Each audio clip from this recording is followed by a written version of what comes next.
ஒரு தேவனுடைய பிள்ளையினுடைய வாழ்க்கையிலே இந்த பின்மாற்றத்திலிருந்து கண்டிப்பாக அவர்கள் வெளியே வந்துதான் ஆக வேண்டும், வெளியே வர வேண்டும். அது மிக அவசியம். ஏன் வெளியே வரணும் அப்படின்னா, பின்மாற்றம் என்கிறது ஆரம்பத்தில் உங்களுக்கு எந்த பிரச்சனையுமே இல்லை. ஆனால் பின்மாற்றத்தினுடைய முடிவு அது மிகப்பெரிய பிரச்சனையாக மாறிவிடும். கவனிங்க, நீங்க பின்மாற்றத்திலிருந்து கண்டிப்பாக நீங்க வெளியே வரணும். ஏன் வெளியே வரணும் அப்படின்னா, பின்மாற்றத்தினுடைய ஆரம்பத்தை குறித்து ஒன்றும் பிரச்சனை இல்லை, அது ஒன்றும் பெருசா ஒன்றும் தெரியாது. ஆனா பின்மாற்றத்தினுடைய முடிவு போக போக போக போக இந்த பின்மாற்றம் சிலருடைய வாழ்க்கையில பெரிய சிக்கல்ல உங்களை கொண்டு போய் விட்டுரும், பெரிய ஆபத்துல உங்களை கொண்டு போய் விட்டுரும். நீங்கள் வேதத்தில் இதற்கு ஒரு சில மனிதர்களை நீங்கள் பார்க்க முடியும்.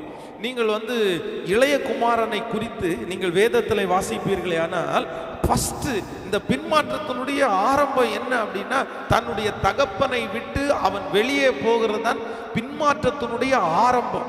தன்னுடைய தகப்பனாரிடத்திலிருந்து பணத்தை வாங்கி வெளியே போறதா பின்மாற்றத்தினுடைய ஸ்டார்டிங். ஆனா பின்மாற்றத்தினுடைய ஸ்டார்டிங்ல அவனுக்கு ஒரு சிக்கலுமே இல்லை, ஒரு பிரச்சனையுமே இல்லை. அவன் கையில் பணம் இருந்துச்சு, அவன் கையில் நண்பர்கள் இருந்தார்கள், அவன் மனம் போன போக்கில் வாழ்ந்தான், என்ன வேணாலும் செஞ்சான். ஆனா பின்மாற்றத்தினுடைய முடிவை பார்த்தீங்க அப்படின்னா, அவனுக்கு அந்த பன்றியினோட தவிடு கூட கிடைக்காம கஷ்டப்படுற நிலைமை ஆயிடுச்சு. அதனால இந்த சத்தத்தை கேட்கிற அன்பு வாலிப தம்பி தங்கச்சி, உனக்கு நான் கொடுக்குற அனௌன்ஸ்மெண்ட் என்ன அப்படின்னா, இன்று ஒருவேளை பின்மாற்றத்தினுடைய ஆரம்பத்தில் உன் கூட யாராவது ஒருத்தர் இருக்கலாம். உன்னுடைய பின்மாற்றத்தினுடைய ஆரம்பத்தில் உன் கையில் பணம் இருக்குது, உன் கையில் வேலை இருக்குது, பின்மாற்றத்தினுடைய ஆரம்பத்தில் எல்லாமே உன் கையில் இருக்கலாம். ஆனால் ஒரு நாள் நீ தப்பா நினைச்சிடாத, பின்மாற்றத்தினுடைய முடிவு இப்படி இருக்காது. பின்மாற்றத்தினுடைய முடிவில் சில நேரத்தில் யாருமே உங்க கூட இருக்க மாட்டாங்க. நீங்கள் சிம்சோனுடைய வாழ்க்கையும் கூட நீங்க வாசிக்கும் போது வேதம் சொல்லுது, அவனுடைய பின்மாற்றத்தினுடைய ஆரம்பத்தில் எல்லாமே நல்லா தான் நடந்துருச்சு. பின்மாற்றத்தினுடைய ஆரம்பத்தில் அவன் எதிரிகளுடைய கையில எல்லாம் சிக்கல. பின்மாற்றத்தினுடைய ஆரம்பத்தில் சிங்கத்தை கொன்றான். பின்மாற்றத்தினுடைய ஆரம்பத்தில் பார்த்தீங்கன்னா கழுதையினுடைய தாடை எலும்புல 1000 பேரை கொல்லுவான். அவனுக்காக நீரூற்று உண்டானது. எல்லாம் மிராக்கிள் தான் நடந்துட்டு இருக்குது. ஆனா அந்த பின்மாற்றத்தினுடைய எட்ஜ் இருக்குல்ல, அது அவனுடைய வாழ்க்கையில மிகப்பெரிய வேதனையான வாழ்க்கையா அமைஞ்சிருச்சு. ஸோ நீங்க பின்மாற்றத்திலிருந்து கண்டிப்பா வெளியே வரணும். ஏன் வெளியே வரணும்னா, பின்மாற்றத்தினுடைய முடிவு ரொம்ப கொடுமை. நீங்கள் வேதத்திலே அதை மட்டுமல்ல, இன்னொரு நபரை கூட நீங்கள் வாசிக்க முடியும். லோத்தை குறித்து வாசிப்பீர்களே, ஆனால் லோத்தினுடைய வாழ்க்கையிலே இந்த ஆபிரகாமை விட்டு சோதோம் குமார பட்டணத்திற்கு போகும்போதே அவனுக்கு பின்மாற்றம் ஆரம்பிச்சிருச்சு. ஆனா அவனுடைய பின்மாற்றத்தினுடைய ஆரம்பம் பெரிய பெரிய கஷ்டமெல்லாம் அந்த இடத்துல இல்லை. அவன் சிறைபிடிக்கப்பட்டு போகிறான் என்று கேள்விப்பட்டவுடனே ஆபிரகாம் போய் பார்த்தீங்க அப்படின்னா தன்னோடு கூட இருக்கிற ஆட்களை வச்சு அவனை மீட்டு கொண்டு வருகிறான்.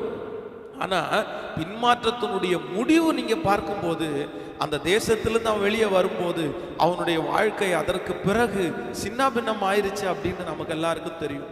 அதனால இந்த சத்தத்தை கேட்கிற அன்பு மகா உனக்கு கொடுக்குற ஒரு மிகப்பெரிய அனௌன்ஸ்மெண்ட் என்னன்னா, இன்றைக்கு நீ பின்மாற்றத்தில் இருக்கிறியா, இன்னைக்கு நீ ஆண்டவரோட ரொம்ப தூரத்தில் போயிட்டியா, நான் சொல்றேன் வெகு சீக்கிரமா வந்துரு, வெகு சீக்கிரமா வந்துரு. இன்றைக்கு எல்லாமே உனக்கு இருக்கும். நான் நம்புறேன், இன்றைக்கு நீ சர்ச்சில் இல்லை, நீ ஜெபம் பண்ணல, நீ ஆண்டவரை தேடல, ஆனா நீ பின்மாற்றத்தில் இருக்கிற. இன்னைக்கு உனக்கு ஒரு குறைவுமே இருக்காது. அதை விட நீ ஆண்டவரோடத்துல இருக்கும்போது இருந்ததை விட, நீ சர்ச்சில் இருக்கிறத விட அதிகமான ஃப்ரெண்ட்ஸ் இருக்காங்க, அதிகமான பணம் இருக்கு, எல்லாமே இருக்கும். ஆனா இது கடைசி வரைக்கும் உடனே நீடிக்கவே நீடிக்காது.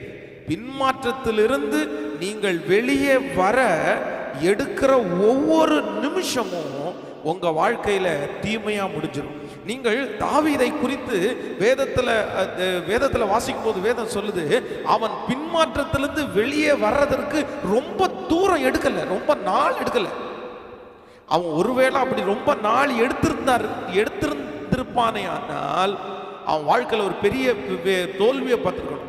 பின்மாற்றத்திலிருந்து உடனே ஆண்டவருடைய எச்சரிப்பு கிடைச்ச உடனே அவன் என்ன பண்றான்னா, எவ்வளவு சீக்கிரமா வெளியே வர முடியுமோ உடனே வெளியே வர்றதற்கு முயற்சி எடுத்தான். நீங்கள் புதிய ஏற்பாட்டில் பேதுருவை குறித்து வேதத்தில் வாசிக்கும் போது வேதம் சொல்லுது, அவனும் அப்படிதான் என்ன பண்ண அப்படின்னா, தன்னுடைய வாழ்க்கையிலே பின்மாற்றத்தை அவன் ஆரம்பிக்கிறான். பாருங்களேன், ஆரம்பிச்ச உடனே கர்த்தருடைய எச்சரிப்பு, ஆண்டவர் அவனை பார்க்கிறாரு.